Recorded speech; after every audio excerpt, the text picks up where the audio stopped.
Come back to this game in a moment. David Ornstein bomber in January, which we all like to see, and that is that Tottenham, Manchester United, and Juventus are all actively exploring a deal to sign Kolo Muani on loan from Paris Saint-Germain. It says here that Tottenham, Man United, and Juve express an interest, are currently viewed as the top contenders to bring him in. On loan, good. Let me throw that out there. Let's just put Juve aside for a moment. For Man United and Tottenham, would Kolo Muani be a good piece of business this January? Good for Man United, not good for Tottenham, because we'd have to restructure our wage bill to bring him in. He's on 180,000 euros, which is going to put him roughly on the same amount of Timo Werner. Yes, we need a forward. He's predominantly a number 9. Now, before anyone bites my head off, I personally at this moment in time would take Dominic Solanke over him. He's not played barely any football for PSG this season. He was good at Frankfurt. He wasn't great at the last World Cup he played in, and I think he's only scored 1 goal in 11 games this season.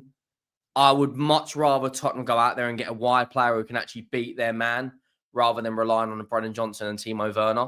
Like, yes, he probably would improve our squad overall, but I don't think he's what we need. I look at Man United.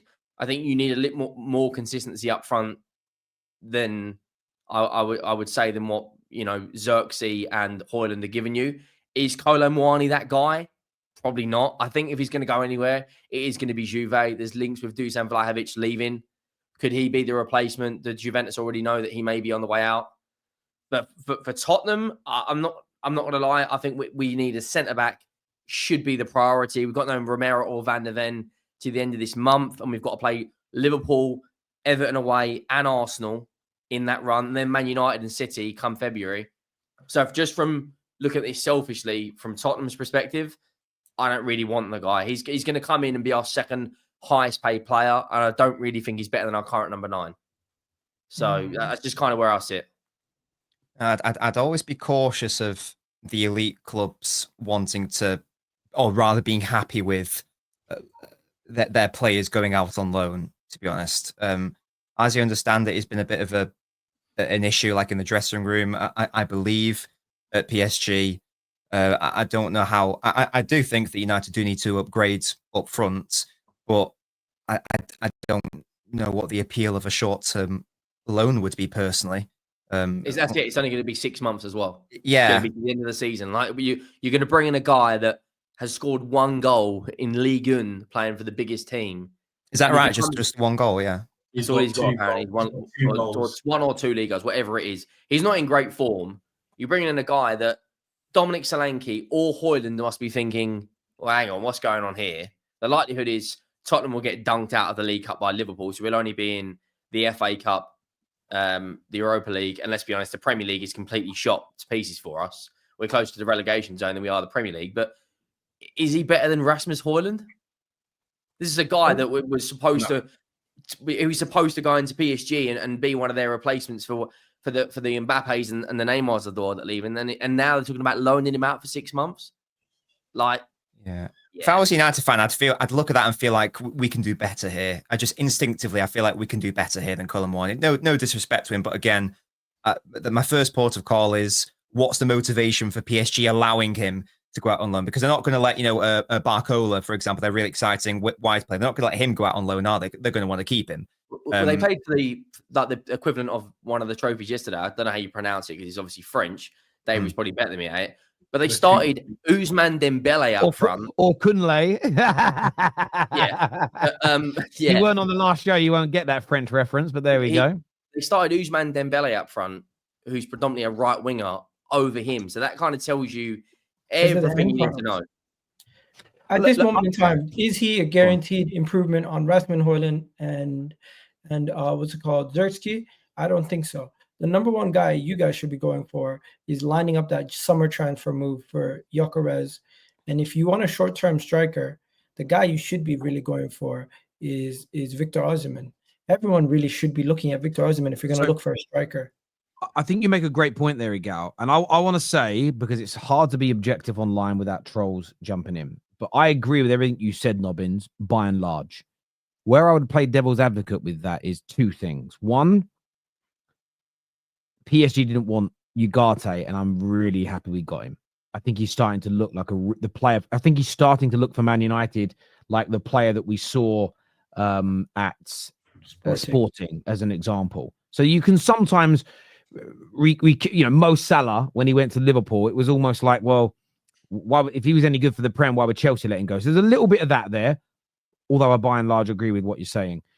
The other element is this, though, about what you've said, Igal. Man United have made a sort of a gentleman's promise that they wouldn't exercise the buyout clause of Victor Gyökeres. If Gyökeres is who we're going to go for, but we're going to maintain our relationship with Sporting and wait till the summer, then maybe I do understand a short 6-month loan for a player like Muani. I think he's a good player. Is he going to...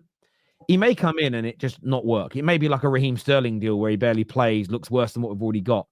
I do think both our current strikers look a bit lost, if I'm being honest. I think that what we've done to Rasmus, there's loads of flaws in his game that he's got to work on. He was never ready to be the lead number 9 for Man United when he arrived 18 months ago. And I think he's had too much game time for a raw player.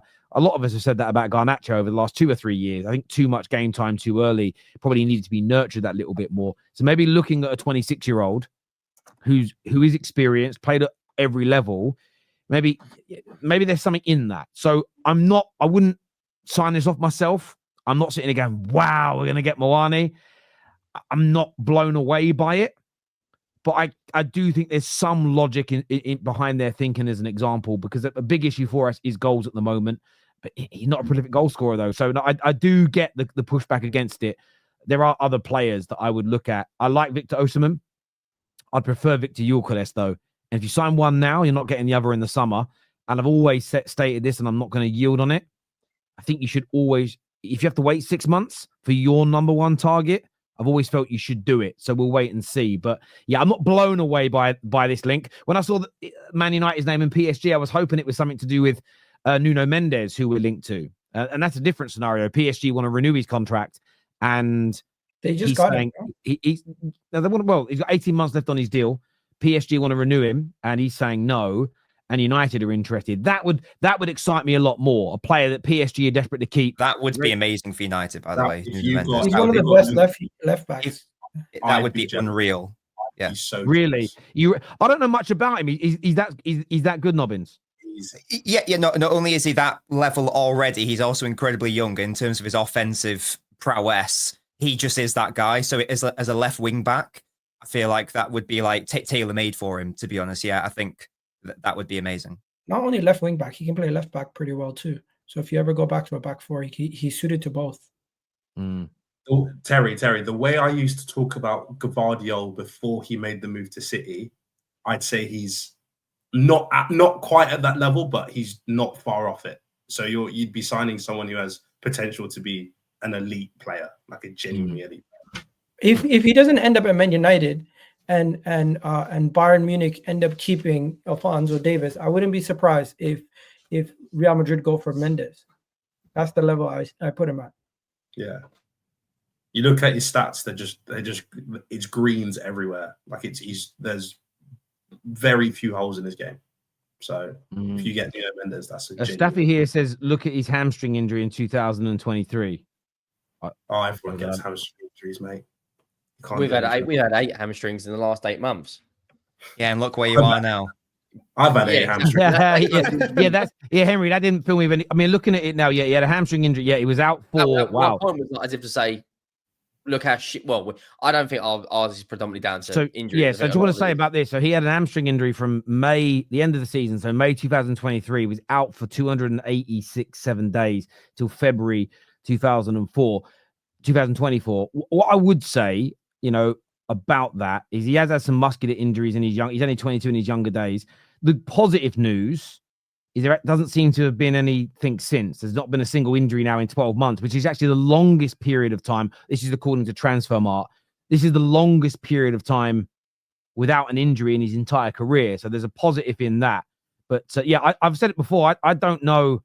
I've done a few videos where we've been linked to him. I don't know enough about him to sit there and say, wow, I'm excited. But you guys have just made me a little bit more excited about the prospect of him coming to Manchester United. So, yeah, look, you know, I'd be very upset if he went to United. Very upset. I appreciate that. And look, back to yesterday's game, some more transfer news coming a bit later on the show, people.